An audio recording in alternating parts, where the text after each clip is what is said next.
Reflujo gastroesofágico.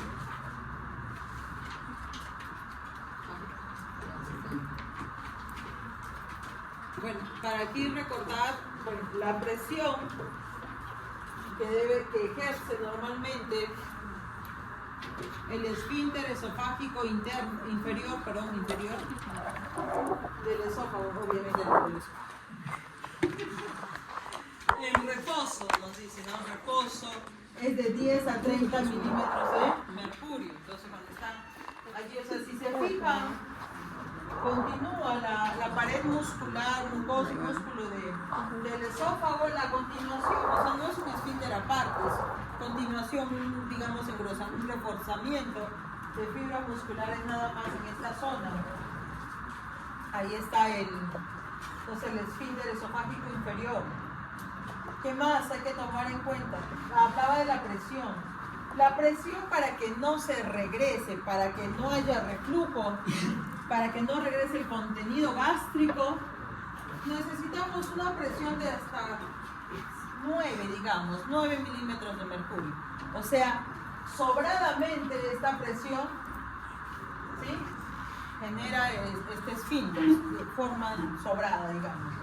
No es necesario tanto. ¿Ya? ¿Qué más?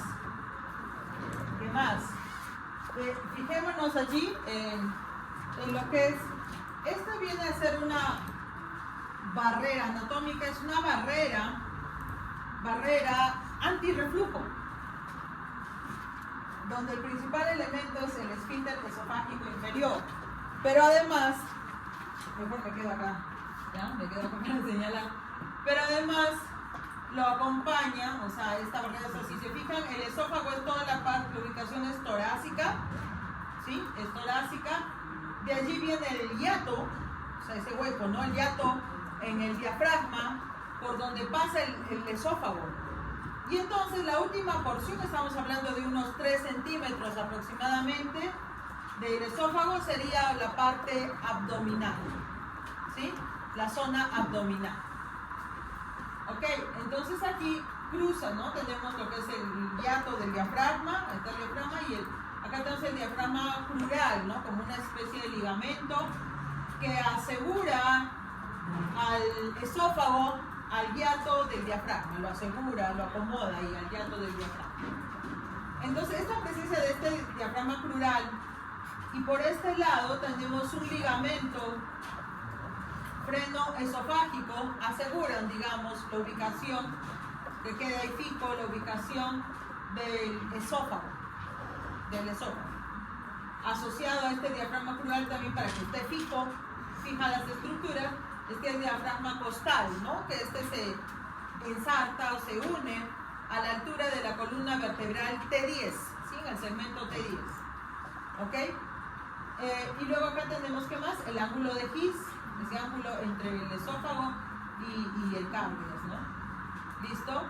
Entonces, es así que esta ubicación y esta acomodación contribuyen, toda esta estructura en conjunto contribuyen a generar una presión, ¿sí? Una presión suficiente para que no regrese el flujo gástrico, ¿de acuerdo? A este conjunto de estructuras, pues le llamamos la barrera antirreflujo. ¿Qué otro mecanismo ayuda a que no haya un reflujo? La constante, la actividad peristáltica, ya que las ondas peristálticas van en dirección boca a estómago, no al revés, ¿no es cierto? Entonces, las ondas peristálticas también pues impulsan que el contenido vaya hacia el estómago y no al revés. ¿Ok? Pero bueno, ¿quién no ha tenido reflujo, no?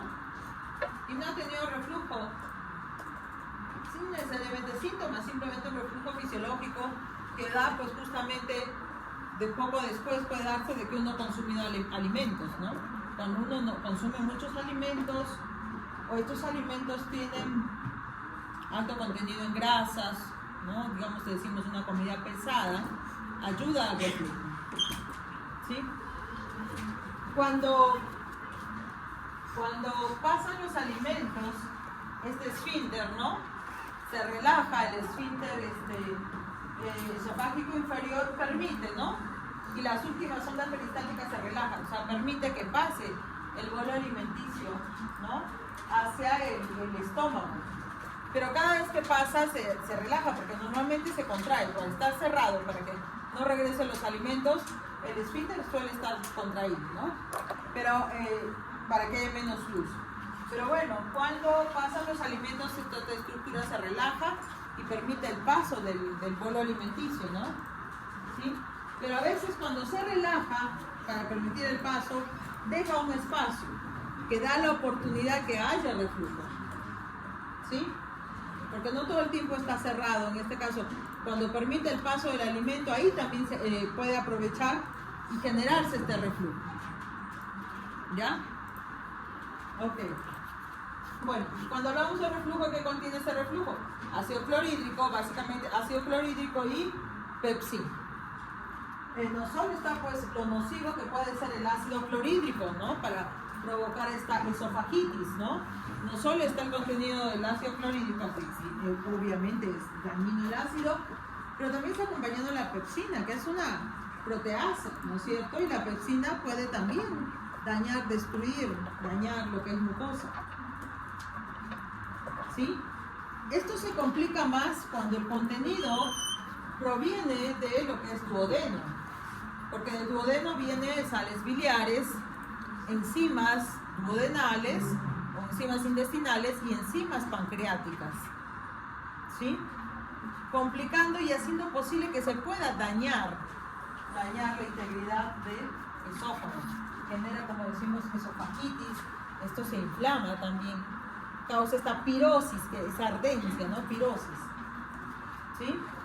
Entonces, generalmente esa pirosis se puede dar cuando después de los alimentos, ¿no?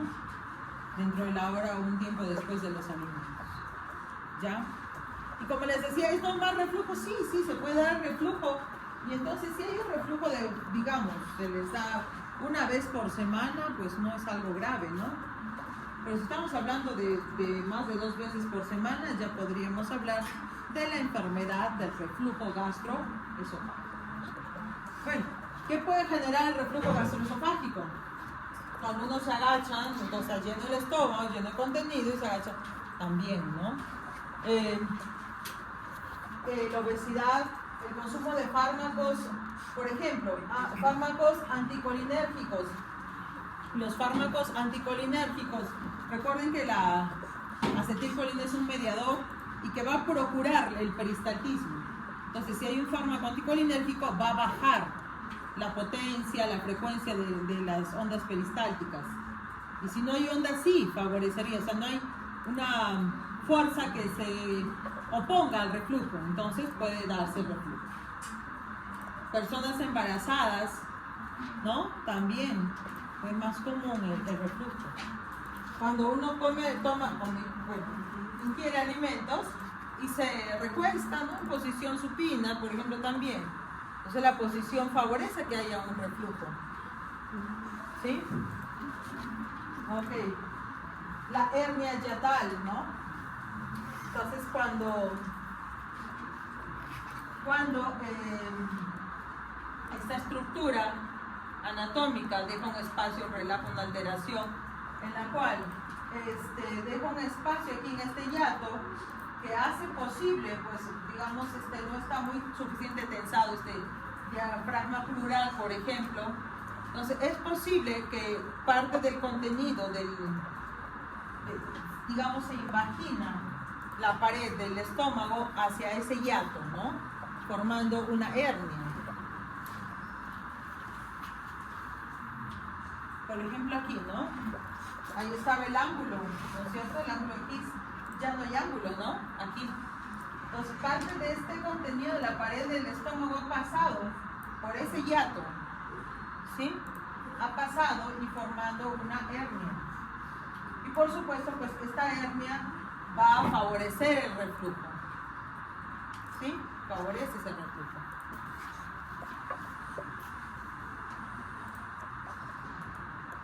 Muy bien. Ya estoy pasando, no pasamos. Ok, entonces, de causas de reflujo, lo que les contestaba, pues son factores que van a favorecer. También anomalías, si hay anomalías del reflujo del esfínter, no del reflujo, no del esfínter, ¿sí?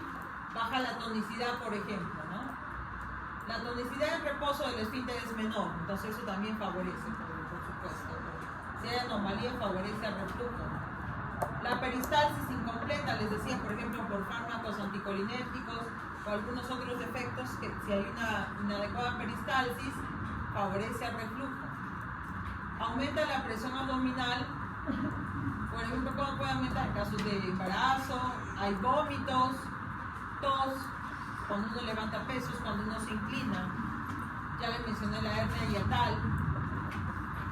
Cuando también hay retardo de la evacuación gástrica, ¿no? Entonces, si está más constante almacenándose ese quimo en el estómago por más tiempo, ¿sí? Entonces hay más probabilidad de que haya un reflujo también. De la gravedad, obviamente, la posición de la persona, ¿no? Pero también de la gravedad me refiero al reflujo, o sea, cuán dañado puede estar esta zona, ¿no? Aquí, ¿de qué va a depender? O sea, si este reflujo gastroesofágico complica, ¿no? Puede haber una pirosis, puede causar esofagitis, pero si el contenido permanece más tiempo, si es mayor el contenido, si agregamos que no solo es el ácido y la pepsina, sino sales biliares u otras enzimas que provienen del intestino, puede complicar y aumentar la gravedad de esa esofagitis. ¿Ok? El tiempo, ¿no? Que está constantemente siendo expuesto, ¿no? A lo que está siendo expuesto el esófago, las paredes del esófago, la mucosa, ¿no? Si el peristaltismo, como dice acá, esofágico es débil, aumenta el tiempo de exposición. Entonces, ¿qué es lo que pasa? Es importante, pues, esos mecanismos para evacuar, para limpiar de ese ácido, ¿no? Si hay reflujo, ¿cómo se elimina? Saliva. Si nosotros constantemente estamos pasando saliva, y esta saliva tiene componentes buffer, tiene bicarbonato también. Entonces, si se está pasando saliva constantemente, va a ayudar a que ese reflujo nuevamente, pues, ¿no? Digamos, regresa al estómago, etc., se elimine, ¿no? Va a ayudar a neutralizar la acidez de ese reflujo, ¿sí? El peristaltismo, o sea, tanto el peristaltismo como el ingerir, el tragar saliva, ayudan a que no permanezca por mucho tiempo ese reflujo en el esófago. Y si no permanece mucho tiempo, pues la cosa va a ser más suave, no hay necesidad de úlceras. Aquí está, eso es un reflujo gastroesofágico no erosivo. La lesión de la mucosa es mínima porque no perdura el contenido. Pero aquí hay erosión, no hay inflamación, ¿sí? Allí.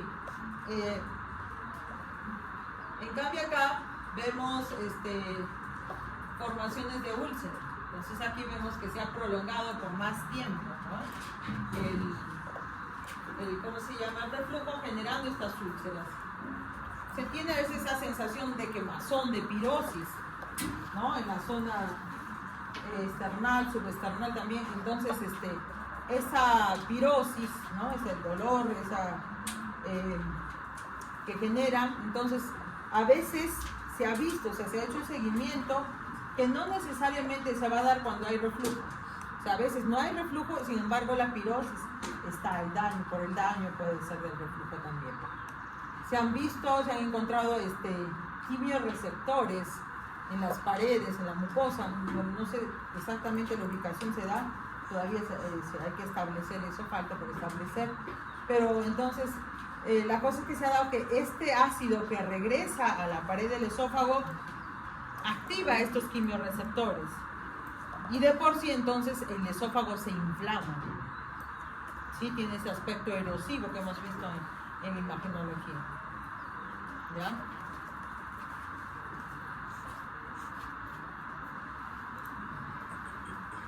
Ahora, este reflujo no solo puede regresar pues hasta lo que es esófago, sí, puede ser faringe, hasta boca puede ser, ¿no es cierto?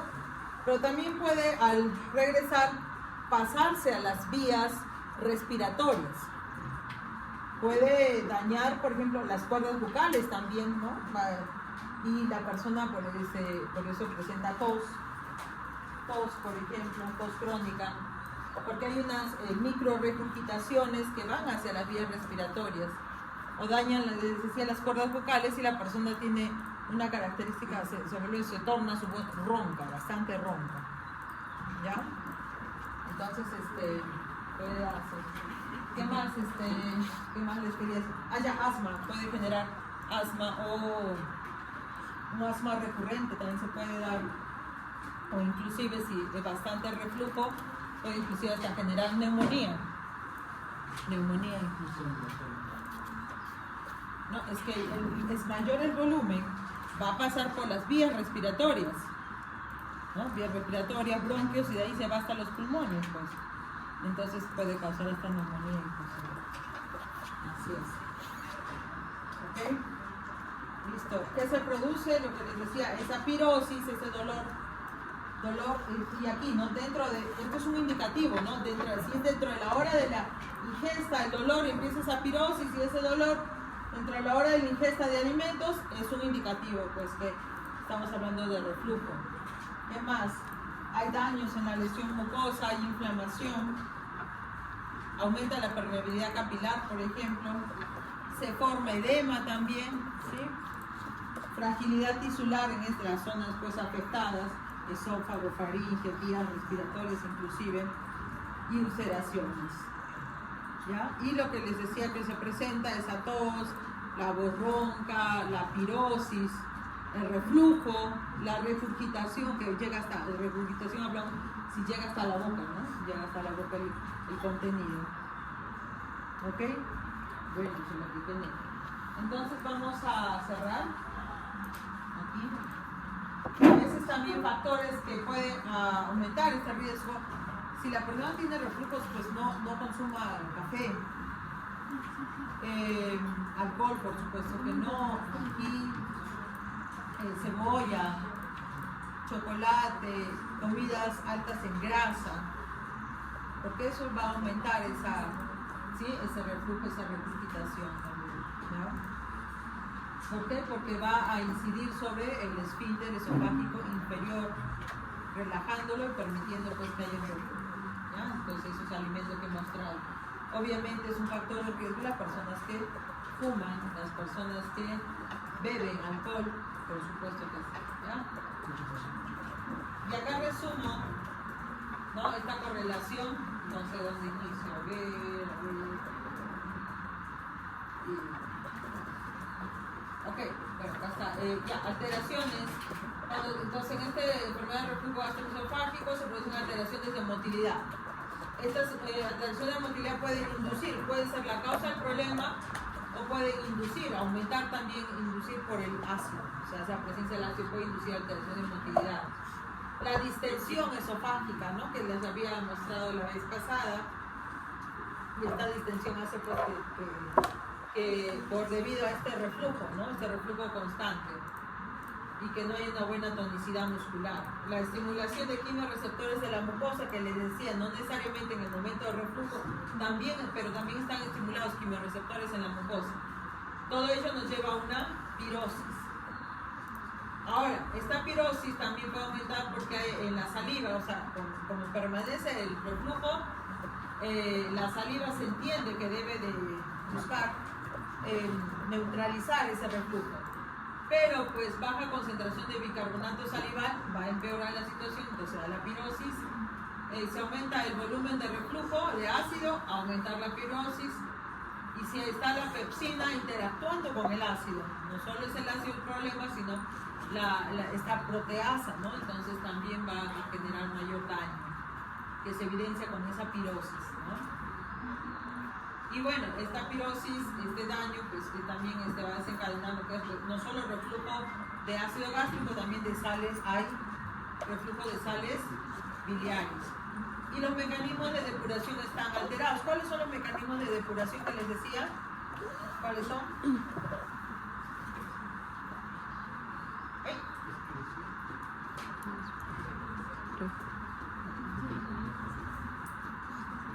No me hablen de clave, ¿sí? hablando aquí.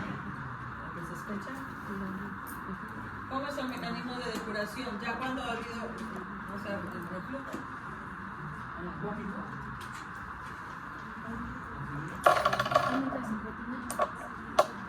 La saliva. Mecanismo de depuración, cuando ustedes pasan la saliva. Si pasan la saliva, ¿sí? Con su bicarbonato, ¿qué estamos buscando? Depurar, eliminar ese reflujo, pues, o que ese reflujo ya no haga daño. Eso es uno. ¿Qué más? El peristaltismo. Ese peristaltismo, ¿no? ¿Ok? ¿Listo? Entonces son los mecanismos de depuración. Ya. Ahora, el reflujo del ácido gástrico, como les decía, llega inclusive el retorno hacia el ácido amargo a la boca, sin náuseas. Si es regurgitación, a diferencia del vómito, no hay náuseas. Simplemente regurgita ese contenido amargo. No hay náuseas. ¿Sí? Entonces es regurgitación. Llega hasta la boca, ¿no? Y bueno, también se perfunde, dice, ácido en el esófago distal, y de allí puede pasar a las vías aéreas, se entiende, respiratorias. Puede provocar este ácido tan fuerte, broncoespasmos, por un lado. Por otro lado, ¿no? Como es aumento de la resistencia a la vía aérea, puede generarse constantes microaspiraciones del contenido gástrico hacia las vías respiratorias. Y esto puede llevar, como les dije, a aumentar la frecuencia de episodios de asma, por ejemplo, porque daña las vías. Puede generar neumonía, fiebre también. ¿Listo? Y también se puede ver dañado lo que es el reflejo neural mediado por el vago. Y este vago lo que estaría estimulando es una constante tos, ¿no? O una tos crónica. ¿Ok? Entonces, ¿no? En esta enfermedad de reflujo gastroesofágico hay pirosis, hay regurgitación, hay tos crónica y además puede haber broncoespasmos, neumonía, una fiebre. ¿Sí? Muy bien. Además lo que les decía, la voz ronca, además de la tos, ¿no? ¿Listo? Y el dolor, ese dolor sobre todo poco después de consumir alimentos. ¿Ok?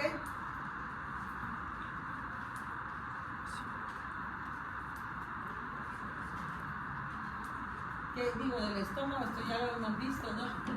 Simplemente recordar una miradita acá, está la integridad de la mucosa epitelial y vemos acá el grosor, ¿no? De la capa mucosa, bastante amplio, acompañado no solo de mucus, sino de bicarbonato.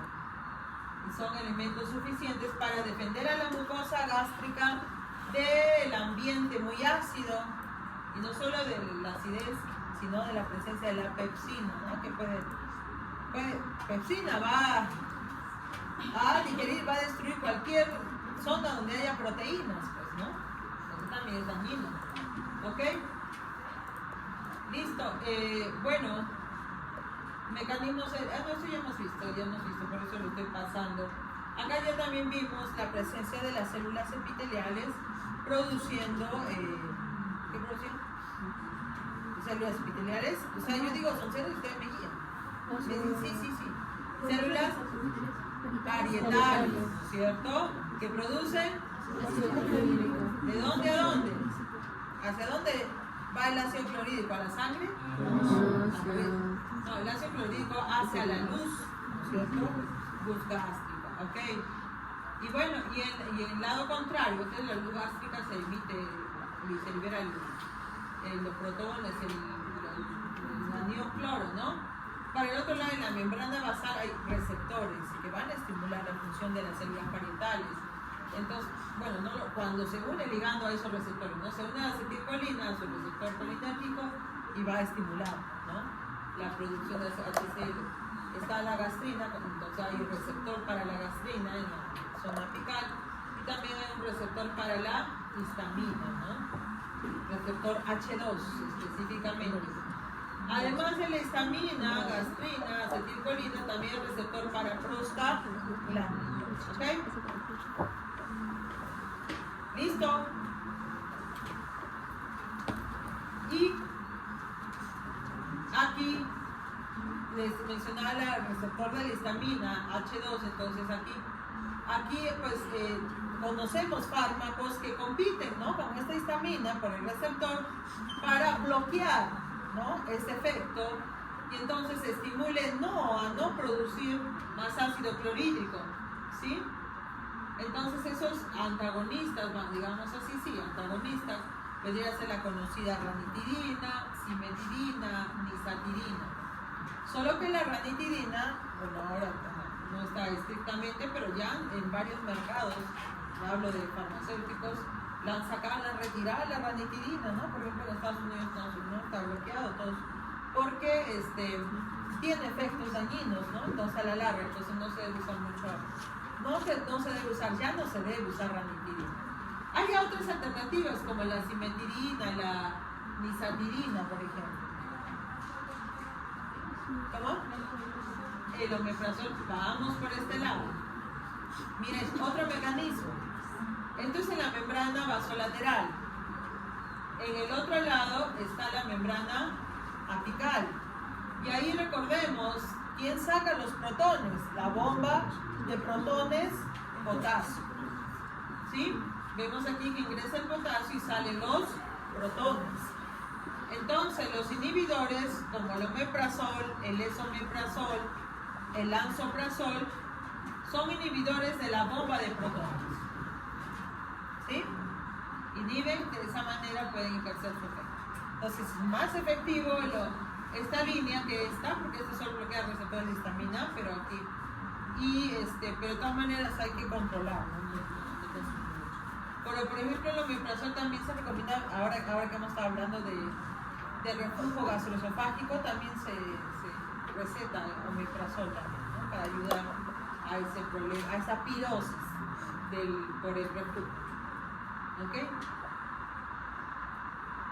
Bueno, y tenemos que hablar de todas maneras allí, cuando uno dice estómago, pues asocia, siempre se acuerda de esta terrible H. pylori, ¿no?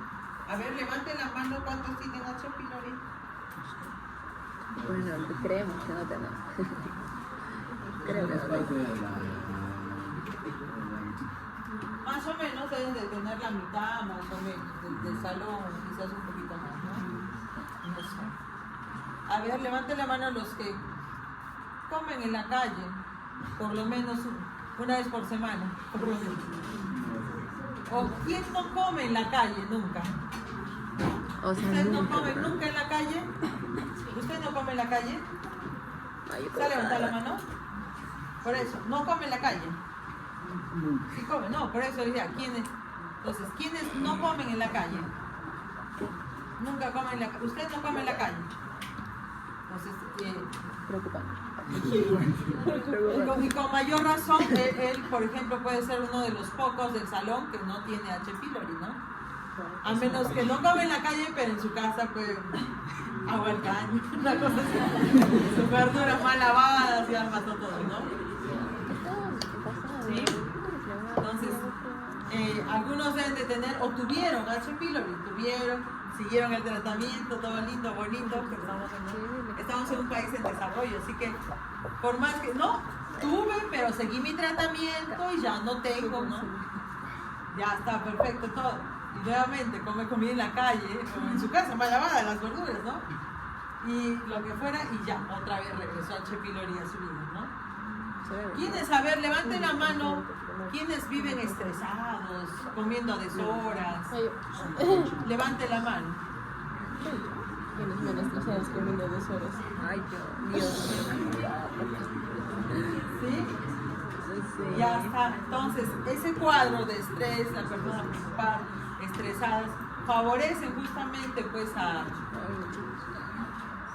favorecen a H. pylori. H. pylori está bien, que mientras más estresados, más desordenados con su vida, feliz H. pylori. Entonces le damos todo el clima adecuado, ¿no es cierto? Le damos las condiciones para que H. pylori haga las suyas. Prácticamente hoy en día ya se considera H. pylori parte de nuestra microbiota del estómago, ¿no es cierto? Porque muchos tenemos H. pylori, ¿no? ¿Sí? Yo tengo H. pylori, comprobados. ¿Por qué se escandalizan si es más de la mitad que tienen, no? Creo que todos las personas que tienen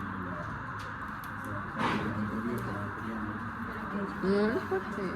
Solo que hay menos, digamos, Pero no es fuerte. Por eso pueden tener algunos, otros no. No se han llegado a lo colonizar. Hay quienes no tienen.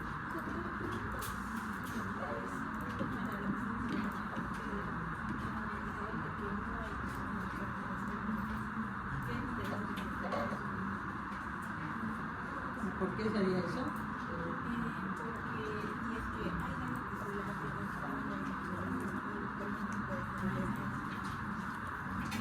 Ok, tenemos que H. pylori estaría predisponiendo a una gastritis. Una gastritis estaría predisponiendo a úlceras. Y unas úlceras estaría predisponiendo a carcinoma gástrico. Sí. ¿Por qué en carcinoma gástrico no habría H. pylori?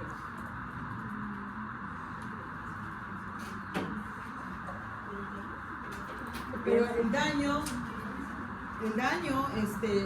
tú puedes tener toda tu mucosa gástrica y el daño no necesariamente va a cubrir toda la mucosa.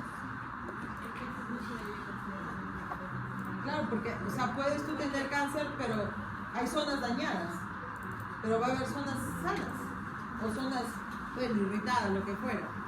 ¿No es cierto? El carnet de vacunación, ¿no es cierto? Nadie se dio cuenta que es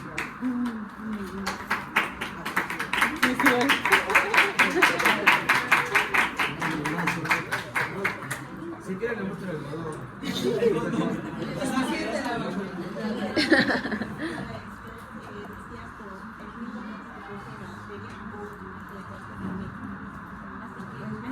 No es que la bacteria cause cáncer, veamos qué causa, ¿no?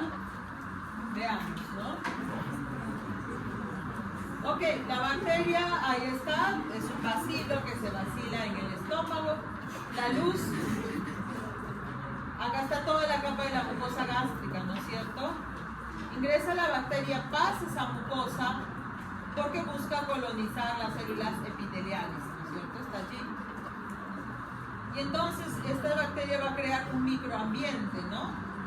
En este microambiente va a producir su ureasa, por ejemplo. Entonces coge urea, agua, ¿no es cierto? Y producirá CO2 y amonio, ¿no es cierto? Este amonio va a ser posible neutralizar la acidez del ácido clorhídrico, ¿no? Entonces alrededor de esta bacteria, ¿sí? Acá vemos que se está reproduciendo, llegan más, va a crear este microambiente, ¿no? Para que la bacteria no sea perjudicada por el ácido clorhídrico. Ahí está. ¿Sí? Conforme avancen y colonizan más, va a crear daño en la mucosa, porque hay diversos factores como la mucoquinasa o mucinasa, perdón, mucinasas y otros peptidasas, proteasas también, que van a ir dañando, interrumpiendo primero, ¿no? esa barrera mucosa. A su vez ellas causan daño a las células del epitelio, pero también el daño está porque ha abierto una vía para que la pepsina y el ácido clorhídrico tomen contacto con nuestra célula y les cause daño. En realidad quien nos causa daño en la gastritis no es directamente la bacteria, es el ácido clorhídrico y la pepsina. Solo que la bacteria facilita en la zona de contacto porque al invadirnos está rompiendo esa barrera, ¿no? Está rompiendo la barrera del núcleo.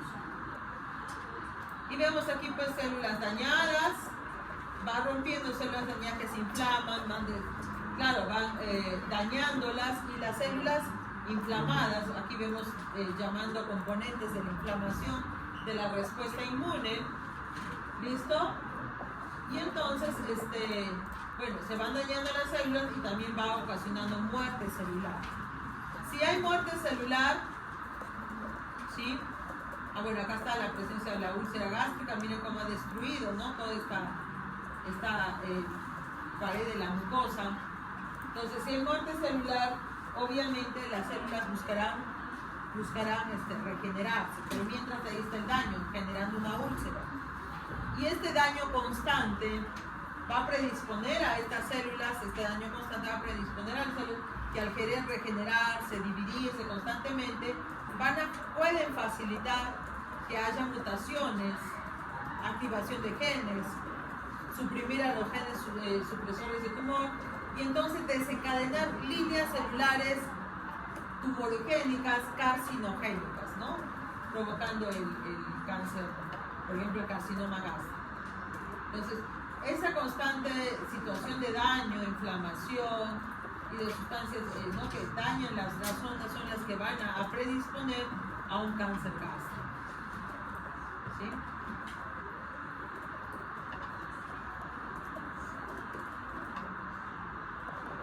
Pues ahí, ¿no? Muerte celular. La misma célula se daña por el ácido clorhídrico y la pepsina. También hay factores del mismo Helicobacter que tienen citotoxinas también, que van a también aportar al daño, al amonio mismo, ¿no? También son tóxicos y van a aportar al daño y muerte celular también. Ahora, este constante estado de daño, inflamación que hay que regenerar, eso es lo que predispone al cáncer. Entonces, no es que la bacteria produzca el cáncer, ¿no? No es que la bacteria produzca, porque ella no va a modificar la constitución, el genoma de esta célula, sino que al causar estar en un constante estado de daño y de inflamación, es necesaria la regeneración y allí ocurren los errores, mutaciones o expresión de genes dañados, que son los que sí van a producir el cáncer. ¿Sí? ¿Todo bien? ¿Despiertos todos? ¿Listo? ¿Estamos bien ahí? Ok. Función hepática. Vamos. Es un poco pesadito, pero vamos a ver cuánto resiste. No, esto ya lo hemos visto, no vamos a repetir. Ahí está la triada con los hepatocitos, los acinos. La conducción de las vías biliares, las cadenas de hepatocitos, ¿no? Ahí está conformada la parte histológica, ahí está la unidad, los componentes. Hemos visto las funciones del hígado, así que está bien. Yo creo que sí hemos visto, ¿no? Un hígado lipogénico, decimos cuando hay una buena nutrición, entonces acá tenemos el intestino, entonces el intestino absorbió y tiene suficiente glucosa, pasa al torrente sanguíneo, ¿no?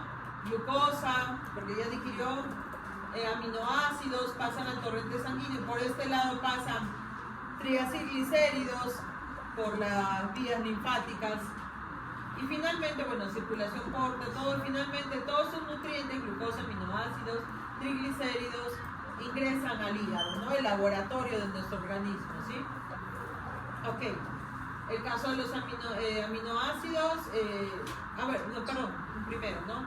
Entra la glucosa, pero también la glucosa va a llegar al páncreas, entonces el páncreas va a secretar insulina, ¿sí? Entonces la insulina en general aquí en el hígado va a estimular síntesis, ¿no? Les decía, síntesis de proteínas a partir de los aminoácidos, ¿sí? Síntesis, en este caso lo que va a procurarse aquí es que a partir de glucosa se sintetice y almacene en forma de glucógeno. La glucosa se almacena como glucógeno. ¿Qué más se va a estimular aquí? Que la glucosa sale del torrente sanguíneo y sea utilizada por en general varios órganos, tejido adiposo, mucha glucosa utiliza el cerebro, ¿no es cierto? Y estructuras asociadas. ¿Ok? ¿Qué más tenemos por aquí? Ya esta glucosa restante en el hígado ya se almacenó, ya salió al torrente sanguíneo. Esta glucosa que queda aquí va a pasar por la vía glicolítica, ¿no? Entonces dentro de los productos tenemos esta vía glicolítica, la acetilcoenzima A para producir energía, en fin. Y esta acetilcoenzima A va a servir como sustrato para elaborarse nuevamente, producir triacilglicéridos en el hígado. Entonces estos triacilglicéridos son portados por la lipoproteína. Aquí tenemos sobre todo por VLDL, está pasando. VLDL, ¿se acuerdan? IDL, LDL, ¿no? Y estas lipoproteínas nos van a llevar las grasas de estos triacilglicéridos los llevan al tejido adiposo y otros órganos más, ¿no es cierto? Y bueno, aquí las lipoproteínas van a llevar ácidos grasos para que puedan ser, si es que necesita energía el músculo, si es que lo necesita, puede utilizar esos ácidos grasos para obtener energía también. Acá te llevan el triacilglicéridos para producir más, ¿no? ¿Ok? Entonces, bueno, ese es básicamente un estado lipogénico del hígado. En cambio, cuando estamos en ayunas, no va a llegar glucosa, aminoácidos por la sangre. ¿Qué se hace, no? Se estimula el páncreas para que produzca glucagón. Entonces, estado hígado glucogénico, estado de ayuna, después se estimula el glucagón. ¿Ok? Ingresa y va a estimular aquí, ¿no? ¿Qué va a estimular? Sobre todo degradación. ¿Qué glucógeno se degrada? Está glucosa. La glucosa liberada siempre tiene que ir a nutrir al cerebro, ¿ok? ¿Listo? ¿Qué más? ¿Qué más tenemos por acá? Ya se produjo la glucosa. ¿Qué más? La gluconeogénesis. Entonces miren acá los aportes, el glicerol que libera los adipocitos, también libera ácidos grasos, ¿no? Entonces aquí, ¿qué tenemos? Que estos ácidos, primero acá el glicerol es usado para formar más glucosa, la gluconeogénesis, ¿sí? Ahí está. También, ¿dónde se fueron? A partir de aminoácidos se obtendrá piruvato y a partir de piruvato nuevamente se tornará en glucosa, ¿sí? Entonces estamos, por eso dice hígado glucogénico, porque está generando glucosa, ¿ok? Luego también tenemos, les decía, los ácidos grasos. El adipocito llega aquí para producir cuerpos cetónicos. Entonces, como si sigue habiendo deficiencias, si ya se gastó toda la glucosa que había producido el hígado y etcétera, entonces pues necesita y dale que el cerebro sigue pidiendo, ¿no? Siguen pidiendo nutrientes, entonces combustible. Ya pues se obtiene entonces a partir de cuerpos cetónicos, ¿sí? Cuerpos cetónicos para producir momentáneamente, ¿no? Reemplazar a la glucosa por energía, ¿ok? Vemos acá el músculo liberando proteínas para la gluconeogénesis y vemos que también utiliza la energía de los cuerpos cetónicos para su metabolismo, ¿ok? ¿O no? ¿De acuerdo? Ok, entonces aquí simplemente para mostrar una prueba en electroforesis, y el gel de electroforesis gastan sus banditas, ¿no? En las cuales la albúmina es la proteína de lejos más abundante, ¿no? Del organismo, y la gran mayoría de proteínas se producen en el hígado, ¿sí? Se producen en el hígado. Miren, tremendo pico de albúmina. Y luego están los otros grupos, ¿no? La alfa-antitrypsina, grupo A1, grupo A2 está celuloplasmina, macroglobulinas, lipoproteínas. En el otro segmento, en el segmento beta-1 está transferrina, plasminógeno. En el segmento beta-2, el complemento, ¿sí? El péptido del complemento, C3, no está todo el complemento, solo C3. Y aquí las gamma globulinas, que no son producidas en el hígado. ¿Dónde se producen las gamma globulinas?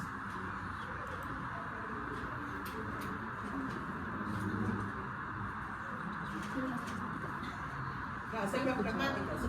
Claro, en tejido linfoide. ¿Sí? Ok, ¿vamos bien? ¿Usted va a exponer? Ok, acá simplemente les decía, diferentes patologías en el hígado. Se podrá dividir al hígado de acuerdo a su función en general. Tenemos el parénquima del hígado, o sea, el tejido. Si hay daño en el tejido, hablamos que hay un patrón hepatocelular. Pero a veces la alteración está en las vías que conducen la excreción de la bilis. Hablamos de un patrón colecitáceo, ¿sí? Entonces estos dos patrones es para evaluar si hay daño o alguna alteración en el hígado. dos unidades, el parénquima y el árbol biliar. ¿Ok? Ahora, en general también hablando de las enzimas en general, pero veamos el caso acá, las concentraciones séricas de enzimas, cuando están elevadas, se pueden deber a necrosis. Si hay necrosis del tejido, se va a liberar el contenido y va a llegar a la sangre, ¿no? Y va a aumentar, entonces, algunos parámetros, ¿sí? Algunos analitos. Muy bien. Si aumenta la síntesis de la enzima por alguna modificación, ya sea fisiológica o fisiopatológica, puede generar aumento de la enzima. Alguna alteración en la secreción misma de la enzima, ¿sí? O que las concentraciones séricas se vean, ¿no?, a un déficit de la síntesis de la enzima. Que pueden ser varias causas que pueden generar una alteración hepática. ¿Ok? Entonces aquí estoy resumiendo brevemente las pruebas que utilizamos para ver dónde, cuando se sospecha, ¿no?, ver dónde nos puede llevar, corroborar si hay alguna patología en el hígado, ¿no? Para lo que es las pruebas que reflejan daño hepatocelular, tenemos AST, ALT y LDH. Para las pruebas que nos van a indicar que hay una colestasis, la fosfatasa alcalina del hígado, la TGT 5', o sea, la 5' nucleotidasa y factores de la coagulación. ¿Qué factores? 1, 5, 9 y 10.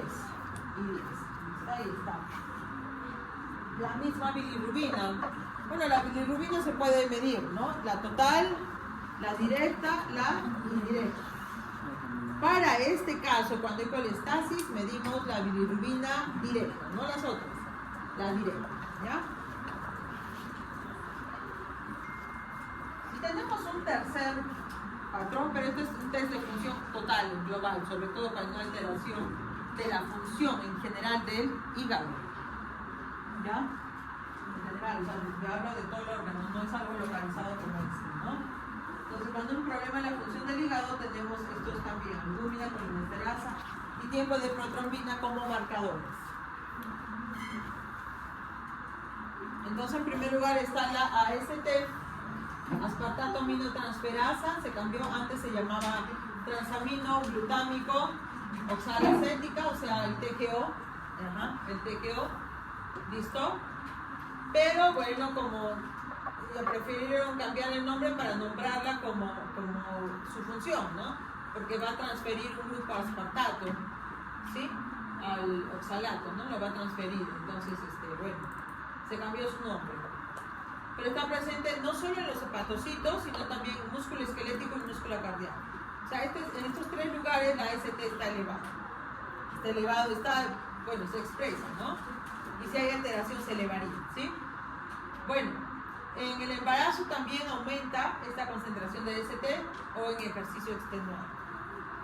También, ¿qué nos podría llevar a un mal diagnóstico aquí, ¿no? Si no tomamos en cuenta eso, ¿no? Embarazo, ejercicio extenuante, pues no necesariamente tiene que aumentar, o mejor dicho, puede aumentar.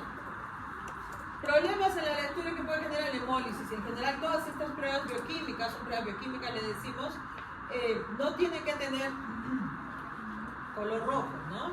Cuando se centrifuga solo se separa el plasma sanguíneo, se separa del paquete eritrocitario, ¿sí? Se separa de esa manera, pues solo se trabaja con contenido del plasma sanguíneo, ¿no? También el consumo de fármacos como esteroides, anabolizantes, estrógenos, ¿no?, antibióticos, son interfirientes en la lectura. Luego está la ALT, alanino transferasa, ¿no? Transferasa, bueno, antes llamada TGP, transamino glutámico pirúvica, ¿sí? Muy bien. Esta sí es un poco más específica, pero en realidad se tiene que trabajar con el juego, ¿no?, con el conjunto. Esta está en mitocondrias de hepatocitos, pero en músculo cardíaco y esquelético sí está presente, pero a muy baja concentración. Por eso es menos probable que haya diferencias, ¿no? Entonces, pero como les digo, se evalúa todas las enzimas juntas. Por lo menos estas tres primeras, las tres juntas, ¿no?, cuando se sospecha de daño hepático, ¿sí? En ejercicio extenuante también va a aumentar, o si hay hemólisis o fármacos como esteroides, bueno, estrógenos, y también ácido acetil salicílico. ¿Cuál es el ácido acetil salicílico? ¿Aspirina? La aspirina, muy bien. Bueno, y la LDH, esta sí está presente, es ubicua en todos los tejidos, pero es importante porque aumenta cuando hay, esto es más específico en el sentido que si hay necrosis celular, esta va a aumentar, ¿sí? Y también se ha visto en carcinoma hepatocelular que también está más elevada esta enzima, ¿no? Actividades interfirientes, si ingerimos bastante vitamina C puede interferir con la lectura, si hay hemólisis y fármacos paracetamol como anestésicos, ¿no? Muy bien. Entonces esas tres se suelen tomar para evaluar si hay un daño hepático. Luego, aquí está el parámetro para ver colestasis, y ahí está entonces la fosfatasa alcalina que hay en hígado, intestino, hueso, placenta, leucocitos, riñón, próstata, ¿no? Entonces, ¿cómo hacemos para diferenciar? Se determina con un examen de isoenzimas, ¿sí? Es un poco caro, así que a veces mejor con los demás parámetros uno busca comparar, ¿no? Pero bueno, ya depende. Además, ¿cuándo se eleva? Cuando hay colestasis, o sea, obstrucción de los conductos con lesiones infiltrativas. En esos casos, pues, se va a elevar la fosfatasa alcalina. ¿Ya? Cuando hay hemólisis y fármacos, aumenta. O sea, se aumenta si hay hemólisis, fármacos como anticoagulantes orales, va a aumentar. La GGT gamma glutamil transferasa, esta se elimina por vías biliares, entonces también es un indicativo, ya que no se eliminaría, ¿no? Entonces, no se eliminaría por esa vía, ¿sí? Entonces, cuando hay hepatitis aguda, ictericia obstructiva, ahí está, ¿no? Tratando de ver cómo solucionarlo. El etanol incrementa la síntesis de esta enzima, pero bueno, dentro de todo lo perjudicial que es el alcohol, ya en este caso no hay problema, ¿no? Y hay GGT en patologías óseas, entonces hay que descartarlo. Por eso es que en músculo o en huesos lo que se busca es descartar a través de esta enzima, GGT. Luego está la 5'-nucleotidasa, también está, ¿no? Es ubicua en todo el organismo, ¿sí? Pero en este caso esta no se hace solita, sino que cuando se hace la fosfatasa alcalina, se hace esta prueba más para corroborar, ¿no? Su efecto, ¿sí? Para corroborar su efecto. Y bueno, obviamente aumenta cuando hay colestasis, interfiere el hemólisis, ¿no? Y llegamos a la misma bilirrubina, ¿sí? Les decía que la bilirrubina directa o fracción conjugada de la bilirrubina podría decirnos, ¿no? Que hay una alteración en la excreción, ¿sí? En la excreción específicamente. La bilirrubina es sensible a la luz y va a aumentar en hemólisis también, pero disminuye por lipidemia. Hay que tomar en cuenta eso cuando ustedes revisen la información, hay que tomar en cuenta estas advertencias, ¿no? Que hay aquí. Este ambiente. Luego les decía, la más abundante es la albúmina, grande también todo. ¿Y para qué nos ayuda? Para diagnosticar daño hepático, ¿sí? Pero crónico, o sea, de todo el hígado, o sea, fallo hepático, más que daño, fallo hepático, ¿sí? Lo interesante acá es de 20 a 26 días, por eso no se utiliza para ver una hepatitis crónica, perdón, aguda, pero sí crónica, porque su tiempo de vida es mayor. Entonces sí es posible con este analito evaluar, ¿no? Y poder dar más o menos, calcular la vida media, pues, de esta albúmina, ¿ok?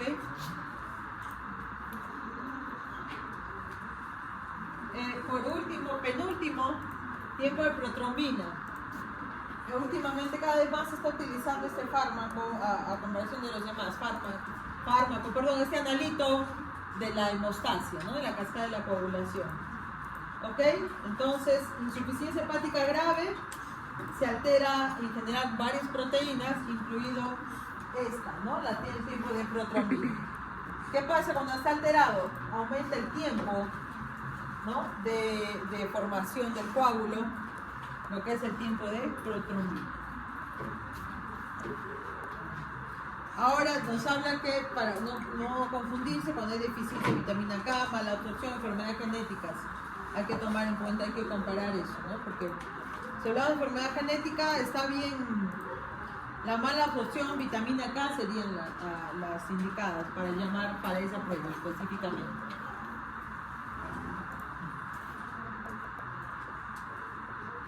Ok, ¿quiénes alteran el tiempo de protrombina? Nos dice.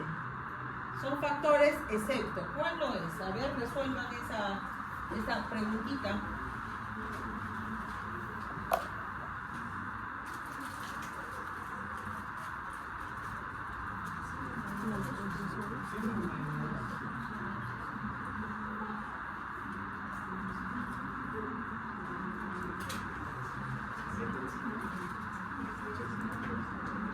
A ver qué dicen. ¿Qué hora es?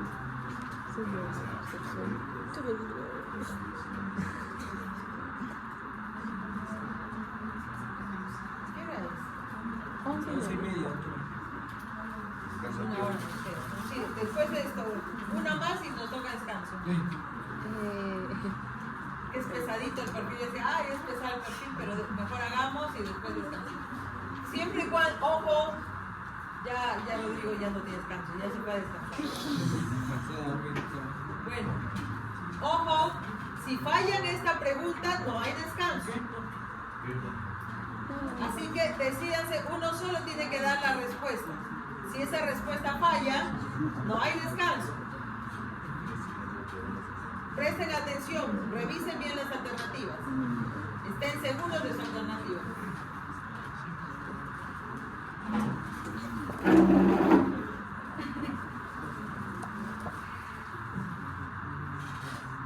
Porque decidan, creo que me he hecho una siestecita. Qué barbaridad, tanto se demora en decidir. Se están jugando su pausita, ¿no?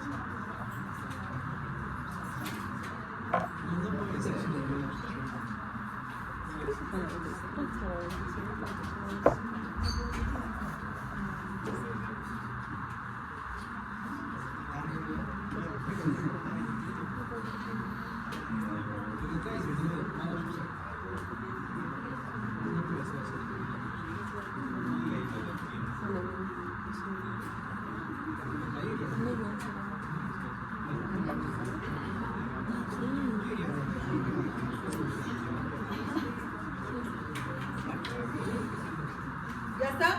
Sí, esa misma. ¿Ya está? ¿Ya está o no está? Ya lo contactó Rodrigo, creo. Ya hay foro. Sí. 3, 2, 1. ¿Cuál es? Anemia. Muy bien. Espérense, todavía no terminemos. Esta es la última. La última de la parte de hígado. La última es la colinesterasa. ¿Listo? Su característica es que disminuye, ojo, esta disminuye, hay muchas que aumentan, esta disminuye cuando hay enfermedad hepatocelular y cuando hay algunos se ingiere barbitúricos, sulfamida, codeína, morfina, bueno, etc. ¿Listo? También se evalúa su comentario, ¿no? Que esto se puede evaluar para lo que es preanestesia. ¿Listo? Ok, pausita activa. Sí, y después se lleva esto. Sí, sí, esto.